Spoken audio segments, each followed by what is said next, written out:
आदाब नाज़रीन, इस वक्त की बड़ी खबर के साथ मैं मुनज़्ज़ा शाह। कराची में अल बद्र का साबिक कमांडर मारा गया।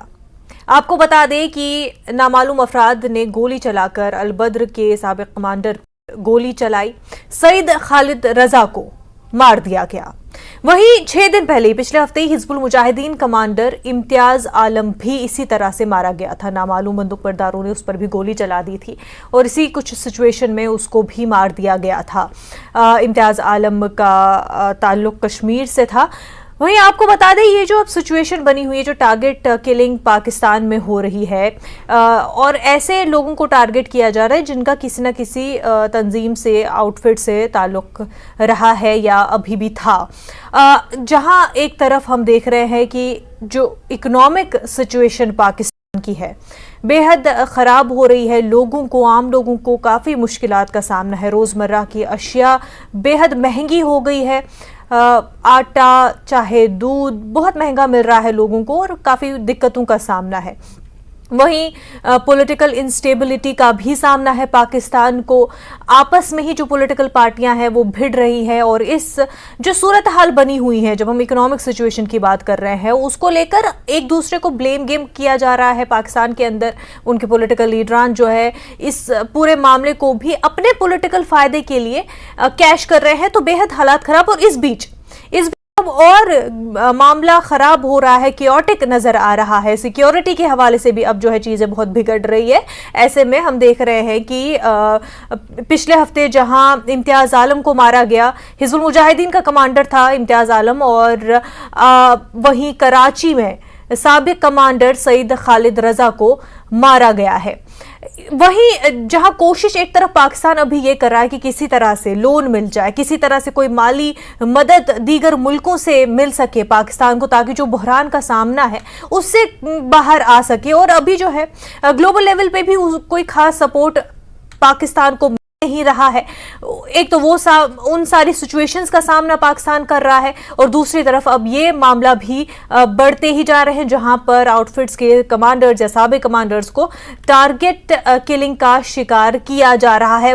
साथ ही ये भी बता दें कि जिस तरह से टारगेट किलिंग कश्मीर में भी हो रही है, ऑलरेडी जहां पाकिस्तान की ये हालात चल रहे हैं, वही कश्मीर में भी फिर भी कहीं ना कहीं जो हालात खराब करने की कोशिश है वो कंटिन्यू की जा रही है। जब अपना घर जो है संभाल नहीं पा रहे हैं, वहीं दूसरी तरफ भी ये कोशिश है, लेकिन लगातार कर रहे हैं। ऐसे में पाकिस्तान को जरूर सोचना चाहिए कि इन हालात में उनको किस तरह से बेहतर इन कंडीशंस को संभालना चाहिए। हमारे साथ इस वक्त डिफेंस एक्सपर्ट एसएस पठानिया साहब जुड़ चुके हैं। पठानिया साहब, आपका खैर मकदम न्यूज़ 18 में।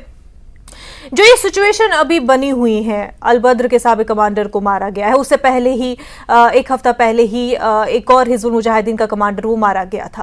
पहले ही बहुत केओस है। ऐसे में ये सब, इसको किस तरह से, इस सिचुएशन को कैसे आप देख रहे हैं? देखिए, आपने बड़ा अच्छा कवर किया है। अगर आप बात करते हैं पॉलिटिकल इंस्टेबिलिटी की, इकोनॉमिकल इंस्टेबिलिटी की, उसके बाद इनको जो मिलिटेंसी की प्रॉब्लम आ रही है, तो दूसरा अभी पाकिस्तान को कोई कर्ज भी नहीं देना चाहता।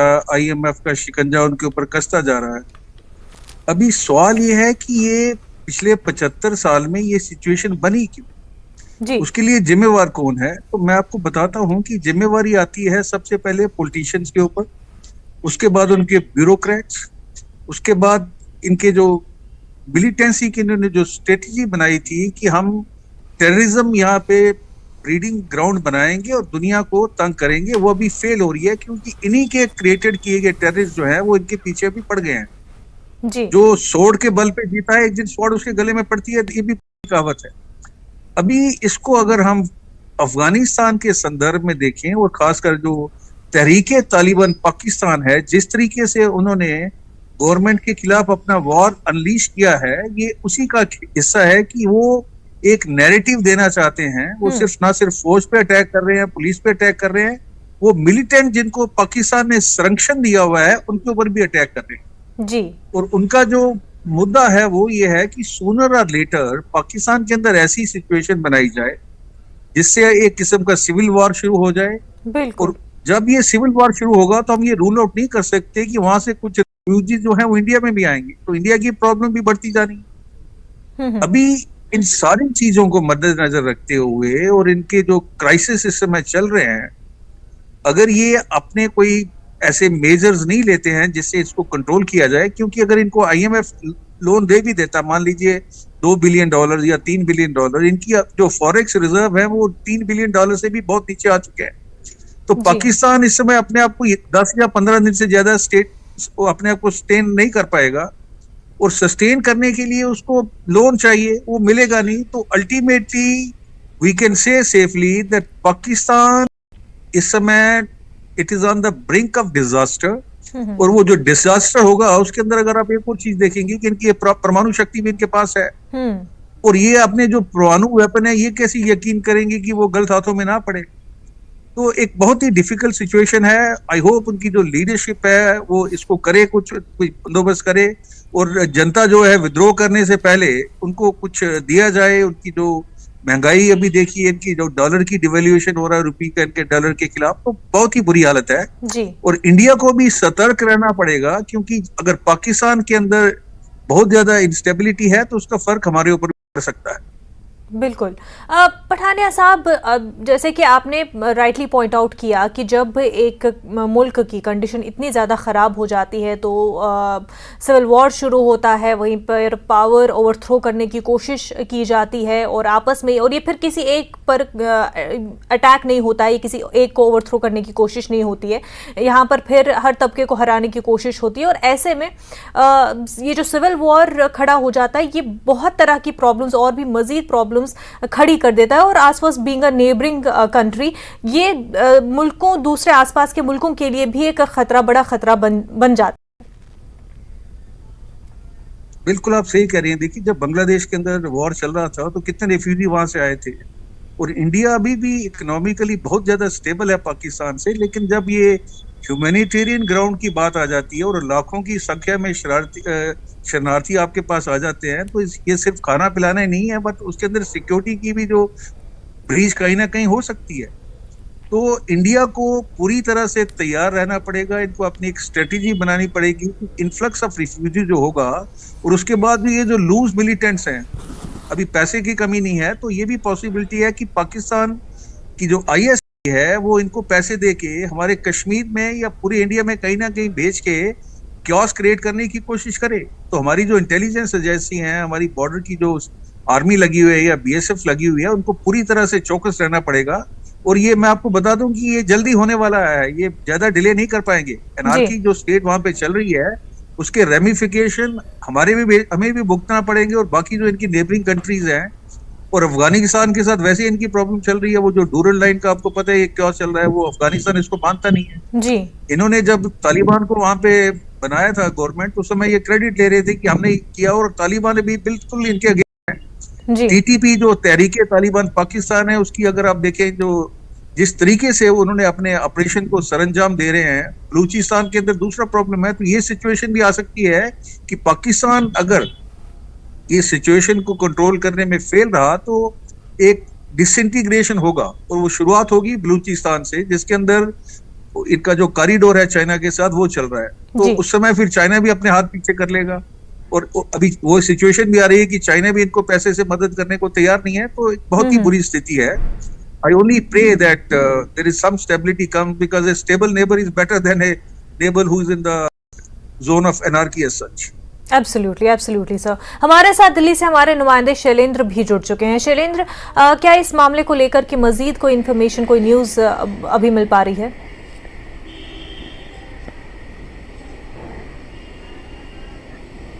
देखिए, जो टारगेटेड किलिंग कल कराची में देखी गई है, इसको लेकर बताया जा रहा है कि पुलिस की तरफ से इसकी छानबीन शुरू कर दी गई है।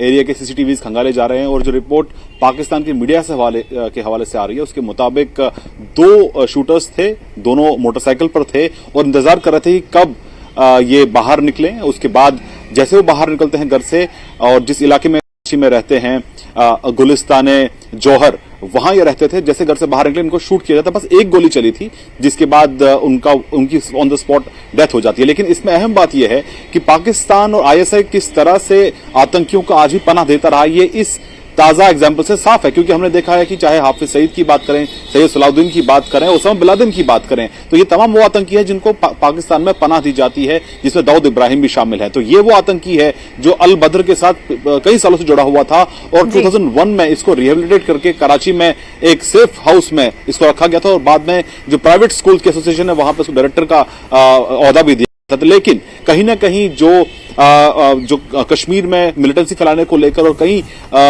बड़ी तादाद में जो युवा हैं उनको बरगलाने को लेकर हथियार उठाने के लिए उनको ट्रेनिंग दी गई थी इसकी तरफ से, और उसके बाद अब जब ये किलिंग होती है तो कहीं ना कहीं पाकिस्तान में एक तरफ भय का माहौल फिर एक बार पैदा हो गया आतंकियों के बीच में कि वहां पर जो टारगेट किलिंग्स हो रही है आखिर अभी तक ये साफ नहीं हो पाया कि इसके पीछे कौन है। लेकिन हम देख रहे हैं कि पिछले कुछ समय से लगातार टीटीपी बहुत एक्टिव है पाकिस्तान में और बड़े आतंकी हमलों को अंजाम देने में टीटीपी बहुत कामयाब हो रही है।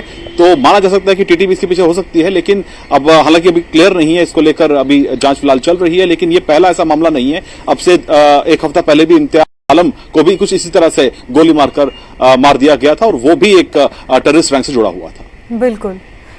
पठानिया साहब, जो अभी हालात बने हुए हैं, आपने बिल्कुल सही कहा कि एक स्टेबल नेबर होना बेहद ज़रूरी है, लेकिन ऐसे में जो कंडीशन बनी हुई है, एक तो पहले ही लोन नहीं मिल रहा है, कोई माली मदद नहीं कर रहा है, उस पर निकी हेली जो कि इंडियन अमेरिकन है, उनका ये बयान सामने आता है कि अगर वो प्रेसिडेंट बन जाती है, आने वाले इलेक्शन है अमेरिका में, ऐसे में अगर वो प्रेसिडेंट बन जाती है तो पाकिस्तान को कोई मदद नहीं की जाएगी, कोई इमदाद नहीं दी जाएगी। उनका ये कहना है उनके बयान में कि जो लोग अमेरिका से नफरत करते हैं, जो लोग दहशतगर्दों को पनाह देते हैं, उनकी मदद अमेरिका नहीं करेगा और अगर वो प्रेसिडेंट बनती है वो इस बात को यकीनी बनाएंगी कि जो यूएस के टैक्स पेयर्स है उनका पैसा ऐसे मुल्क में न जाए। तो चारों तरफ से कहीं ना कहीं जो इस वक्त पाकिस्तान जो है घिरा हुआ है, कोई मदद नहीं कर रहा है और वो अपने अंदरूनी हालात को भी काबू में नहीं कर पा रहे हैं।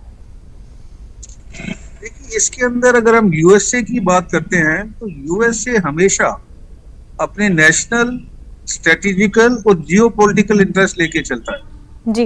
इस समय जो सिचुएशन चल रही है, पाकिस्तान की अहमियत उनकी नजर में घटती जा रही है और जिस तरीके से पाकिस्तान चाइना के साथ जुड़ता जा रहा है तो अमेरिका कहीं ना कहीं इसको संज्ञान में ले रहा है और वो मेजर्स ले रहा है कि जिससे पाकिस्तान को पूरी तरह से वो आइसोलेट कर दे।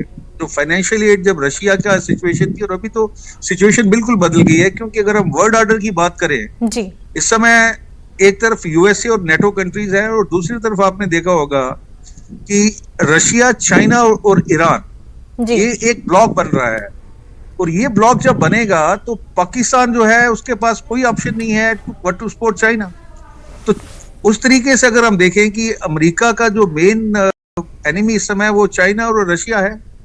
ईरान छोटा है लेकिन है वो, तो वो कोई ये नहीं चाहेंगे कि जो pro Chinese Pakistan as a nation है उसको वो किसी भी तरीके से मदद करे। ऑन द कंट्रेरी उनकी ये कोशिश होगी कि किस तरीके से इनको ज्यादा से ज्यादा परेशानी में डाला जाए। अभी पीछे आपने देखा होगा उन्होंने FATF का जो फाइनेंशियल एक्शन टास्क फोर्स का उसका उन्होंने उसको रिमूव कर दिया था ग्रे लिस्ट से।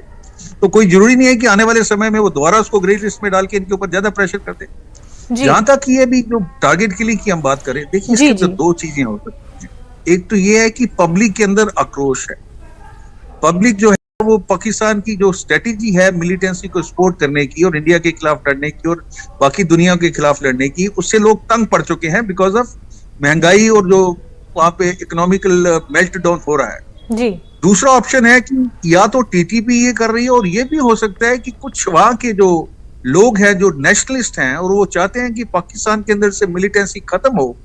तो कल को ये भी हो सकता है कि एक ग्रुप बन गया हो और वो चुन चुन के मिलिटेंट्स को आस्ते आस्ते वो बर्बाद करेंगे और एक मैसेज देंगे पाकिस्तान की आर्मी को, जो कि बहुत ही पावरफुल एंटिटी है, और ISI को कि आप इस स्ट्रेटेजी को चेंज कीजिए और आप कंसंट्रेट कीजिए कि हमारा जो देश है उसके अंदर कैसे लोगों को रिलीफ मिल सकती है और कैसे डेवलपमेंट हो सकती है। ये पुराना राग जो कश्मीर का लापते रहते हैं बार बार, इंडिया में भी, पाकिस्तान में भी और उसके बाद इंटरनेशनल कम्युनिटी में, इनको अपनी स्ट्रेटेजी शिफ्ट करनी पड़ेगी। They have to be more realistic. वो चीज उससे कुछ निकलने वाला नहीं है और ये अवेकनिंग पाकिस्तान के लोगों के अंदर आप देखेंगे आस्ते आस्ते आ रही है और आने वाले समय में इसके अंदर ज्यादा बढ़ोतरी होगी। तो उनकी तरफ से जो इंटरनल डिसेंट आएगा या एंगर आएगी अगेंस्ट दिस रिजीम, वो आस्ते आस्ते बढ़ेगी और that will again cause a kind of A disintegration and chaos in the country. बिल्कुल पठानिया साहब, जो हालात बने हुए हैं ऐसे में उनको काबू कर पाना बहुत मुश्किल तो है, लेकिन बहुत ज़रूरी भी है पाकिस्तान के लिए, क्योंकि पाकिस्तान को एज अ इंटीग्रेटेड कंट्री बने रहना ज़रूरी है और उनके आसपास के कंट्रीज़ के लिए भी उसका एक स्टेबल कंट्री बने रहना भी ज़रूरी है। लेकिन ऐसे में अपनी स्ट्रैटेजीज़ पर किस तरह से वो दूसरे आसपास अपने नेबरिंग मुल्कों में क्या कार्रवाइयाँ कर रहे हैं उस पर भी ध्यान देने की ज़रूरत है, क्योंकि कहीं ना कहीं जो वो दूसरी जगह करने की कोशिश कर रहे हैं वो खुद पर भी बैकफायर तो हो ही जाता है और उसी का असर हम लोग देख रहे हैं। पठानिया साहब, बेहद शुक्रिया हमारे साथ बात करने के लिए। शैलेंद्र, आपका भी बेहद शुक्रिया। तो नाजरीन, आगे बढ़ने से पहले हम एक छोटा सा ब्रेक लेंगे।